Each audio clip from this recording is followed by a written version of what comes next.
कपड़े धोने वाली बहू। शादी के पहले से ही विभा को कपड़े धोने का बड़ा शौक था। कभी नल के नीचे तो कभी तालाब के पास। अरे मेरी नीली वाली लुंगी नहीं दिख रही है। विभा की अम्मा, कहाँ रखी है लुंगी? अरे वो तो विभा ने परसों ही धोकर रखी थी आपकी अलमारी में, देखो वहीं होगी। वो ना मैंने आज धो दी, मुझे लगा कि गंदी हो गई होगी। अरे कैसे गंदी हो गई थी? उसे तो मैंने पहना भी नहीं। हे भगवान, इस लड़की के कपड़े धोने की आदत से परेशान हो गया हूँ मैं।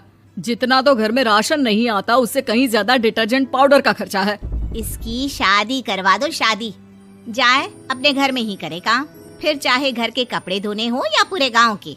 हाँ ठीक बोल रही हूँ, देखता हूँ मैं कोई लड़का। वो दिन भी आ जाता है जब विभा को देखने लड़के वाले आ जाते हैं। लड़की मुझे अच्छी लगी।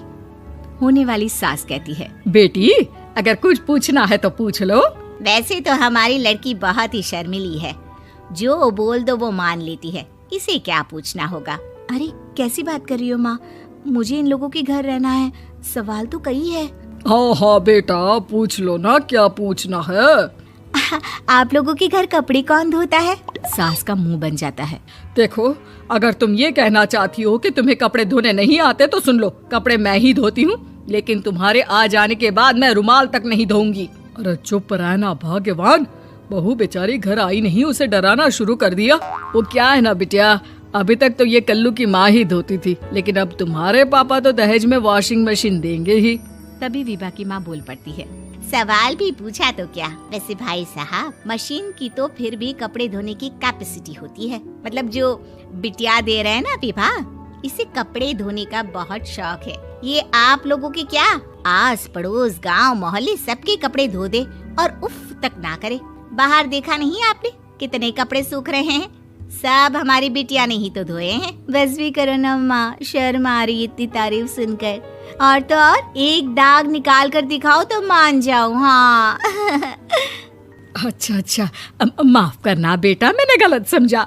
हमें तो रिश्ता बहुत पसंद है। और ऐसे जुड़ जाता है रिश्ता कपड़े धोने का शौक रखने वाली विभा का। उसकी शादी हो जाती है कोयला फैक्ट्री में काम करने वाले कल्लू के साथ। शादी के बाद अचानक विभा चिल्लाती हुई सास के पास आती है। सासू माँ, अरे सासू माँ कहाँ है आप?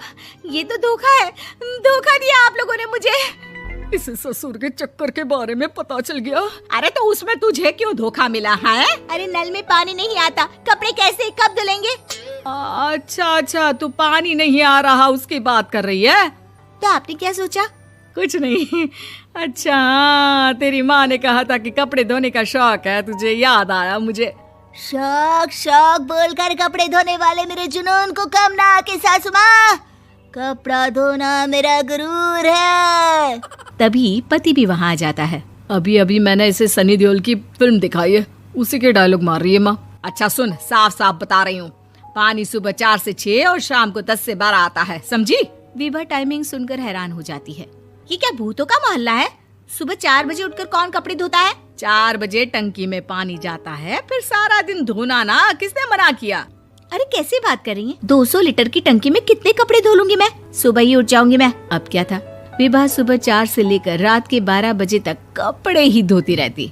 एक रोज सास पड़ोस से निकलकर कहीं जा रही होती है कि साथ वाली कहती है, हाँ कल्लू की माँ, जरा ये बताओ कि 2 साड़ी है, 2 ब्लाउज और एक पेटीकोट और एक नाड़े वाला लंबा कच्छा। हाँ तो? अरे तो क्या, कितना लोगी धुलाई ये बताओ। धोबन दिख रहे हैं हम क्या? हमारे पति सरकारी नौकरी से अभी रिटायर हुए हैं और बेटा सुपरवाइजर है कोयला फैक्ट्री में। धोबन समझ रखा है हमें? हाय रे कल्लू की अम्मा, माफ कर दो, वो तो मोहल्ले में यही सब बता रहे थे कि तुमने बहू को कपड़ा धुलवाने के काम में लगा दिया है। सास को पड़ोसन की बात सुनकर गुस्सा आ जाता है। वो घर पहुंचती है जहां घर के बाहर ही इतने सारे कपड़े सूख रहे होते हैं जितने कि किसी धोबन के घर पर। अरे ओ कल्लू की दुल्हन, बाहर निकल।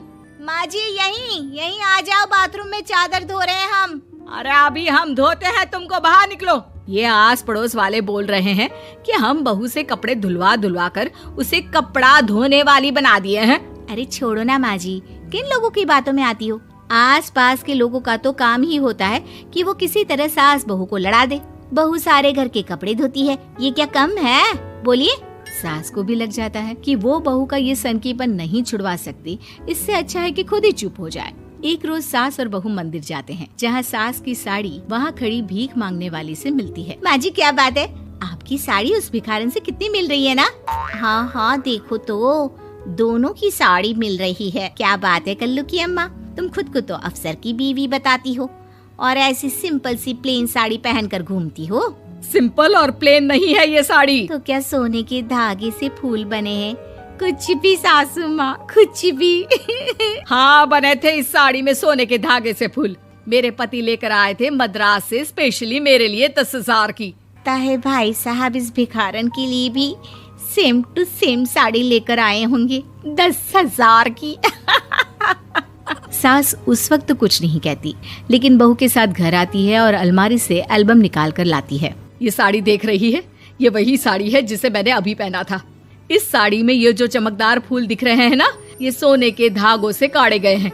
लेकिन तू लोकल वॉशिंग मशीन ब्रश से घिस घिस कर सारे फूलों को निकाल कर साड़ी प्लेन कर दी।